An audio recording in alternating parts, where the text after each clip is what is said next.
Welcome to the Australian Hiker Podcast, Australia's longest running hiking podcast, downloaded over 1 million times worldwide and providing you with an Australian perspective on all things hiking. We're your hosts, Tim and Jill Savage, coming to you from Ngunnawal and Ngambri country. This is episode 277 of the Australian Hiker Podcast.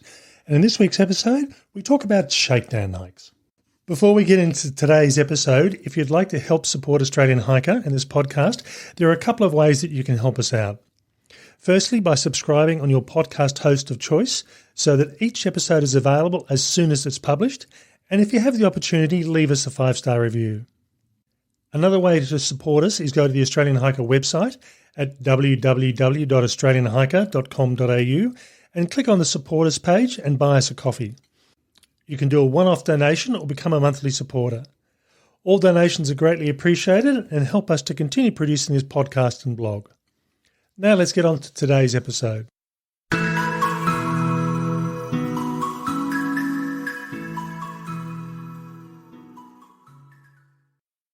Now, the intent of the shakedown hike is to try out new gear and new processes prior to a trip so that you can iron out any bugs, familiarise yourself with any new systems and balance your pack so it's comfortable. It also allows you to assess your fitness in terrain similar or worse than what you have planned. But how many of us ever do them, and should we really bother? Now, in regard to gear and hiking, I'm going to generalise here and group hikers into 3 main categories. Those who rarely ever change the gear, and that was us for many years. We pretty much stayed with what we had, used what we had, and didn't look if there were better options on trail. And that's probably where I lean most. Unless it's falling apart, I still use it. Then at the other extreme, there are those that constantly update and change their gear, and they can fall into the category of gear freak. Oh, that would be you, Tim. It is definitely me. These early adopter hikers are constantly frequenting outdoor stores and scanning the internet for the next new thing. And as Jill said, that's definitely me. But I think for most hikers, they fall somewhere in between. You know, they'll have their old favourite piece of gear they'll always stay with. But in other cases, they might change over footwear, as an example, on a regular basis. Well, I guess you have to because it wears out. It does. But for a lot of people, they'll often stay with the same model over and over again and not try anything new. Oh, I think that's me too. Now, as mentioned, while I tend to fall into the gear freak category, I do have traits out of each of these 3 options, if you like. And in addition, I'm always assessing my gear that I carry to see if there are options to reduce my pack weight. And that was originally with the intent of becoming an ultralight hiker. But even so, going through and assessing what you have, whether it's to reduce weight or decide if you need it or decide if something is a better option for you, is a good habit to have. So for us, our first formal shakedown hike was in regard to our late 2016 14-day hike on the Larapinta Trail. And I must admit, I had expectations prior to this trip on how things would work out. And given that we'd done a major rekit prior to this trip, we wanted to see how things would work and whether we'd made the right choices. So in preparation for this trip, we'd both purchased a new pack. We'd gotten a brand new tent because ours was quite a few years old. We'd both gotten new sleeping bags. The stove and camera gear were also new to us. And there were a lot of other little things that sort of fell into that category as well. So even though we were only going for a 15-kilometre walk in, an overnight, and then a 15-kilometre walk out, we went through and carried 4 days' worth of food and the gear that we would use for approximately a 4-day sort of run, because on the Larapinta Trail we had 3 food drops. So we weren't carrying 14 days' worth of food, which would have been a bit heavy, but we did manage to sort of get away with, at worst, 4 days' worth of food. So this trip gave us a good indication of what things would be like. And here, from our perspective, is what we learnt. Partly one of the reasons we'd chosen the packs we did, that we'd gone onto the Larapinta Trail website and they recommended the use of a 70 to 80 litre pack at that stage. Now, I don't know if they still do, but in my case, I ended up with a 73 litre pack, which ended up being only about 2/3 full. Yeah, so I think that was the biggest learning for me in terms of what we actually needed in capacity and you know, some of the guidance that was being given at the time. And I think, you know, the recommendations when buying a pack is to leave the pack until last. Get everything else you need and then work out what size pack you need to buy to fit it all in. We tend to do it the other way around, though. Yeah, we do. And in all honesty, the most common pack that I see on just about any trail that I do is a 65-litre pack. Yeah. And it doesn't matter what the brand is. There's a number of brands, but they're all roughly around about that same capacity. One of the problems that we tend to have is that we will fill our pack whatever size it is. So if you find you've got empty space in your pack, you tend to look at things that you can carry. So additional clothing, more luxuries, and that's fine if you're willing to carry it. But again, there needs to be some conscious thought about why you are carrying this gear. Well, it's a balance between the volume of the pack and the weight of the pack. Yeah. And it might be that the 65-litre pack is fine bulk-wise and you're carrying very little weight. But typically that you find that the more bulk you carry, the more weight you can carry as well. So the outcome for me from this hike is I swapped to a 51-litre pack at that stage, which saved both on bulk and weight and also increased the comfort of it. The next thing we had to play with was a new tent. Now, we'd already set up our tent in our lounge room. We obviously didn't drive the pegs into the floor, but we did actually set it up. So when we tested it out a week or so later in the field, we'd actually gotten it out of its pack, we'd played with it, we'd looked at where all the bits were and how it needed to be set up. And that's really what you should do for any new tent. You don't want to be setting up your tent for the first time 8 hours into a 3-week trip and you've never set this tent up before. It's lovely if the weather conditions are perfect, but if the conditions are bad, it's freezing cold, it's pouring the rain, you want to get your tent set up quickly and be able to get inside it with minimal fuss. The other advantage, apart from setting that tent up, was, and this is more by accident than anything else, is we had a sunny day, there was rain forecast, we ended up with what amounted to a fairly decent storm with heavy rain for 90 minutes. So we'd actually got to our campsite, we'd set up a tent just as the rain was about to start, sat inside our tent, and it rained pretty heavily for an hour and a half. And the wind was amazing. Yeah, and the tent held up really well, so it was a really good indication that it would work. I've tried brand new tents in similar sorts of conditions when you've had 30-kilometre-an-hour winds, and that's always a challenge setting up a tent, even if you've done it before at home.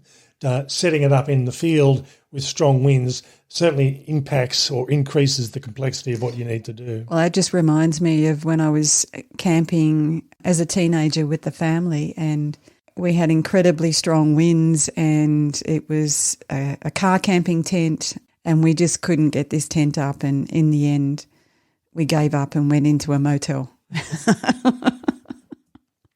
Now onto sleeping bag. The sleeping bag I had at that stage was a -4 sleeping bag, and that's a men's comfort level. And for me, that was overkill. And in all honesty, it ended up being overkill on the Larapinta Trail. But the bag I had at that stage, you could fully unzip and turn it into a quilt, and that's what I ended up doing on the trip. And my sleeping bag, everybody knows I'm a cold sleeper, and mine was super, super, super warm. So it was a -11 degrees sleeping bag. That's with the men's comfort level. And it was perfect for me. So again, in my case, I'm a warm sleeper. Jill's a cold sleeper. And typically females do feel the cold more so than men. It's just a physiological thing. And if Tim gets a little bit cool, he just comes a bit closer. It works well. We'd gone through and changed from a methylated spirit stove, a liquid fuel stove. I'm glad that we did that, through to a canister stove. And that made things so much easier. It really did. As much as I don't mind the liquid fuel stoves. And in all honesty, they probably are a cheaper option to use as well. For us, we just boil water more so than anything else. So we want something that's going to boil water quickly and without too much fuss, and also is suitable for use when it's a total fire ban, where liquid fuel stoves are often banned. Quite often the canister stoves are okay to use. So that was a big bonus for us there as well.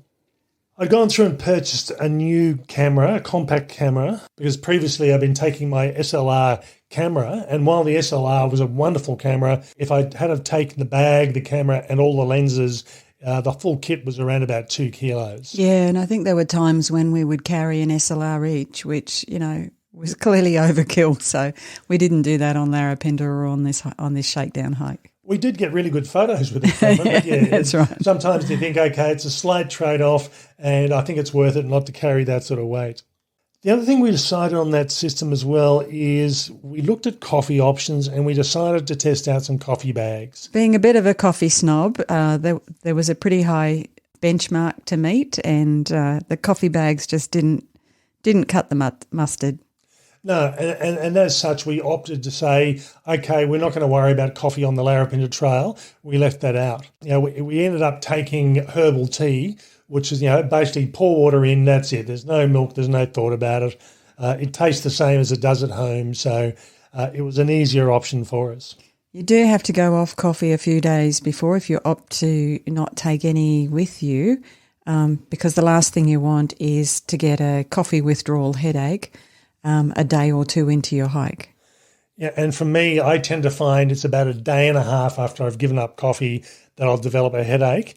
And it's not a bad headache, but it's just a low-level headache that lasts for about a day. So I'd prefer not to have that impact on my hike. Some of the other things we learned is we were playing with different types of meals for our trip. And again, all the meals that we took with us were really lovely.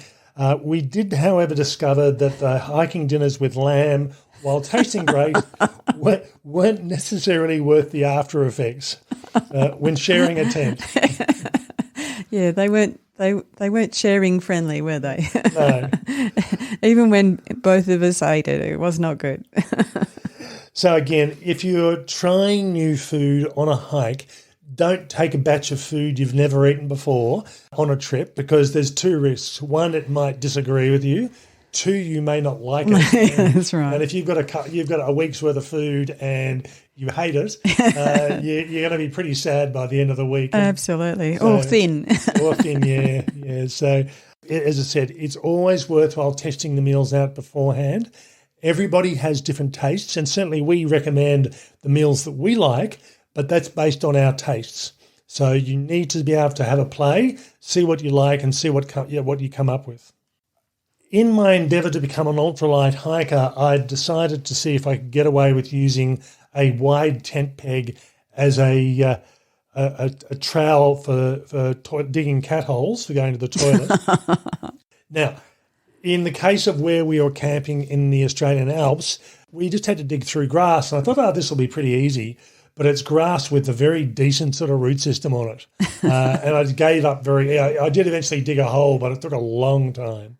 After that trip, we ended up going back to a trowel and continue to use a trowel these days. It sounds like a great idea, but, the soil had to be right and you had to have enough time. And when that storm was coming in, that just made it a little bit difficult, didn't it? Yeah, and we've gotten into the habit of digging in cat holes. When we set the tent up, we make dinner and we dig a cat hole. We dig it before we need it. The last thing you want to do is have to dig a toilet hole when you're desperate. So we thought, okay, well, the Larapinta Trail is not going to be the same. And in some respects it was worse, because the Larapinta Trail is pretty much rock with a bit of soil rather than soil with a bit of rock. So, you were not going to be able to dig into... Your tent peg wouldn't have stood the battle, I don't think. It may have done, but it would have been pretty harsh on your hands, this thin piece of metal. So we ended up going back to the plastic-based trail, and then in the case of the ones we used, it's made of a material called Lexan, which is not a particularly common material these days, but it's extremely robust. They last for years. They're fairly lightweight, and they're comfortable to use, more importantly. So again, all these little things that just added up. One thing I'd also discovered was that, having worked outside for most of my life, I discovered I didn't need as much layering to cope with -2 as I originally thought. So this resulted in me jettisoning a number of pieces of clothing. And we came across people on the trail when we were doing the Larapinta Trail where they had a change of clothes for every day. Now, that's fine. If that's what you want to do and you're If willing that's to what you want to carry. that's not a problem. Yeah. But it does add bulk and weight, and that's where if you're going to start doing that, that's when you really do need a 65-litre pack to cope with that. Yeah. So I had everything from just one off, but many more layers than Tim. Singlet, a T-shirt, a long sleeve top, a jacket, a rain jacket, and I think I even had another one in spare, just in case. And we'd come fairly prepared for the Larapinta trail trip. We expected potentially down to -4 and up to sort of 30 degrees. We actually ended up with 32 degrees as the maximum and 0 degrees. And that's even on the same day we ended up with that. So because we're in the arid regions of Central Australia, it's not unusual to have very, very cold nights and very hot days. So basically just get used to the fact you're going to smell on a trip. And even if you put brand new gear on, I find on long distance hikes, within 3 hours of putting on my brand new washed gear, because I've stopped somewhere, it smells anyway. So it's the sort of thing you're only going to smell like roses for a very short period. The other thing it's looking at is how you pack, and this is the system for packing. And this will make hiking much easier. The more you practice your system, the easier it becomes. Now, there is no right and wrong way to pack your pack. With the possible exception, I'd say, is you wouldn't want to pack all your light stuff on the bottom and the heavy stuff on top. That will throw your balance off. But where you place things within your pack is really up to you. But in my case, I've been packing exactly the same way for the last 8 years. Everything goes in exactly the same spot on every trip that I do. And as a result, even if it's pitch black and my torch has failed, I know where things are. They all sit in, give or take, roughly the same spot. So if I know that I'm looking for my sleeping bag, that's down the bottom of my pack. My tent always lives in the stretch pocket on the outside of the pack. The excess food lives down the bottom of the pack, with the only food being up the top is what I'm eating on the day. So as I said, I know where everything is, so it's a place for everything and everything in its place. Develop a system that works for you and can continue on with it. Make changes as you need to, but in my case, nothing has really changed in 8 years with how my gear goes into and comes out of my pack. Yeah, and I'm the same. My system is a little bit different. Probably the main difference is my food is in the middle of the pack, and that just works for me and works for the packs that I use. But I think the other thing is once you do develop your own system, it also helps you work out if something is missing as well. So if you do it in the same order, in the same sequence, it actually jogs your memory around, this layer should be this, and where is it? And that brings us on to the next logical segue of develop your own personal packing list. Now, we've provided packing lists for people on our website, and their main aim is to be used as a guide. So we do actually provide what we carry, but we've also provided generic packing lists. So when we talk about the sleep system, it's sleeping bag liner, sleeping pad, and sleeping bag, but which models you choose is really going to be up to you. That's right. So as Jill mentioned, it's a good way of making sure you've got everything. And the big stuff is often pretty easy. If you haven't got your sleeping bag, you tend to notice it. If you haven't got your tent, you tend to notice it. And the bulky things. And you certainly notice if you haven't got your pack.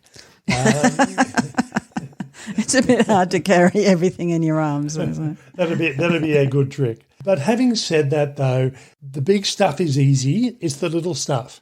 So in my case, I tend to change over my tent pegs based on where I'm going. So I'll choose tent pegs that are suitable for the soil types and the strength of the winds I'm going into.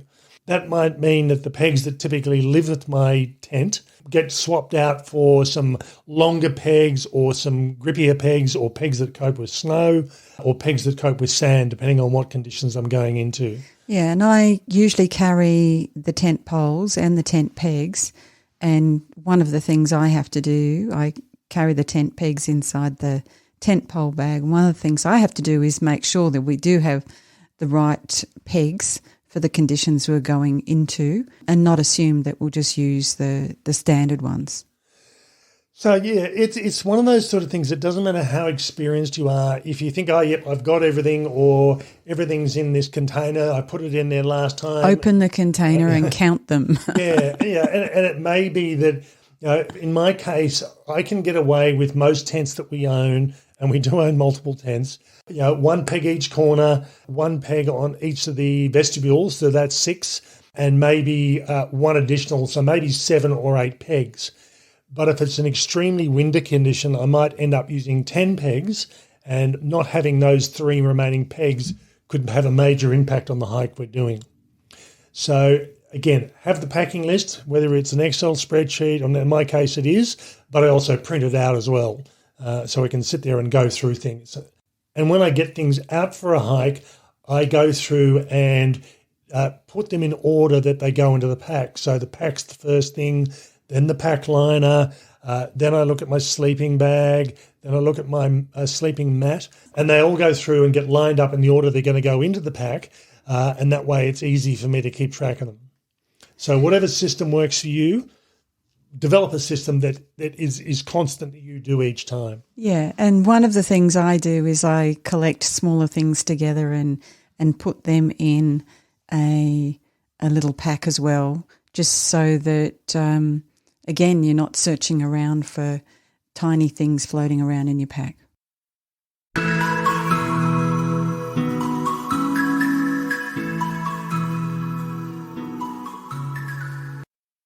Okay, so just some final thoughts on shakedown hikes.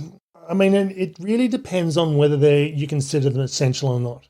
If you're going camping or hiking, once a month and everything goes in one spot and you take it out and you clean it and you put it there ready to go, I would still check it anyway to make sure you've got it when you go. But you may not have to do a shakedown hike in that sort of situation. Maybe it's been 12 months since you've last been. You grab your tent out of where it's being stored, you put it into your pack and off you go, and then you get out on site and discover the mice or the cockroaches or something's been in there and eating it, and it's full of holes and it's not waterproof anymore. So it's always worthwhile pulling it out of its pack, folding it out, having a look at it, and again, if it's been a while, set it up, even if it's in your backyard and even if you're familiar with it. Or the lounge room. Or the lounge room, yeah. The first time you set up a brand new tent or a brand new piece of gear, and again, buying a new pack, you don't want to be tying at a brand new pack, having never used it before, on a 3-week-long trip. You really do want to have used it before you actually go on that trip, just to say, well, okay, if I pack this way, it sits a bit different, or it's a bit more comfortable, or the straps need to be a bit tighter here, or the back adjustment needs to be tightened up or loosened. And that's the sort of thing you can sort of sort out on a shakedown hike. The other reason I'd suggest doing a shakedown hike for is you're going into a different sort of environment than you're used to. Now, in our case, we couldn't really simulate the Larapinta Trail. Yes, we could simulate the cold temperatures at night and the hot temperatures at day, but we couldn't. But not at the same time. Not at the same time. And it was a very different sort of trail. I remember reading an article a number of years ago on the Larapinta Trail, and it was talking about where all the pointy rocks go to learn to be pointier. And that's pretty typical on the Larapinta Trail, lots of pointy rocks. I think it's a matter of trying to simulate as best you can your hike. So if you've never been on a long-distance hike before, and the longest you've walked, as an example, is 5 kilometres in a day, and you plan on doing 12 kilometres a day on a trail like Larapinta, it's worthwhile doing a multi-day hike where you do that sort of distance. So on the hike we often use 15 kilometres in, 15 kilometres out, so it's multiple days of distance. And you might even stretch that to 3 days where you do 2 nights and 3 days, and that'll give you a really good indication of what any potential issues are. My final comment would be that regardless of your experience level or lack of experience, I think shakedown hikes really are worth it. How often you do them and when you do them will be dictated by how familiar you are with your gear and how often you're using your gear. And how often you change your gear. And how often you change your gear as well. So As I said, the big stuff, definitely you do want to do a shakedown hike. If you change a spoon, not a disaster if it doesn't quite feel as comfortable as you'd like it. If you have a pack full of lamb meals, maybe. Yeah. And the food is definitely one worth testing out as well. Now, you don't have to go hiking for that one. But, for us, we've gone through and tested a lot of the meals on the market. And we did it at home in a lot of cases, but also on trail. And you get a good indication of what things taste like and what you prefer. And the food, though, does taste different, I think, when you're tired, you're cold, or maybe even if you're hot. So, if it is brand new and you're not so sure about the food, maybe test out some food too. Okay, that's all for our episode on shakedown hikes. We hope you've enjoyed. That's all for me. Bye for now. And bye from me.